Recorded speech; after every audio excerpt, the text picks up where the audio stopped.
సద్వినియోగం చేసుకోవాలనే ఉద్దేశంతో ఆయన పోలవరం నుంచి అంతర్వేది కోటిపల్లి వరకు సర్వే చేసి గుర్రం మీద చివరికి ఈ ధవళేశ్వరం విజయేశ్వరం మధ్య 3 బాయిలుగా ఉన్న గోదావరి మీద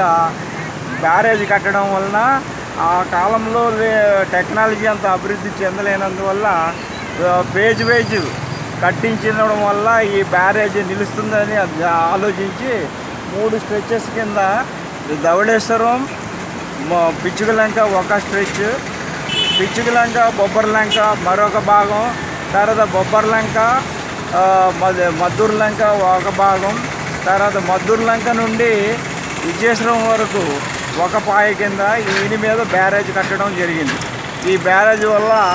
కాలువలు తవ్వి అటువైపు వెస్ట్ గోదావరి ఇటు ఈస్ట్ గోదావరి పంట పొలాలకి నీరు అందించడం వల్ల ఉన్న భూములు బంగారు నేలలుగా మారి ఇక్కడ ప్రజలు చాలా ఆర్థికంగా అభివృద్ధి చెంది సుఖ సంతోషంతో ఉన్నారని ఇప్పటికీ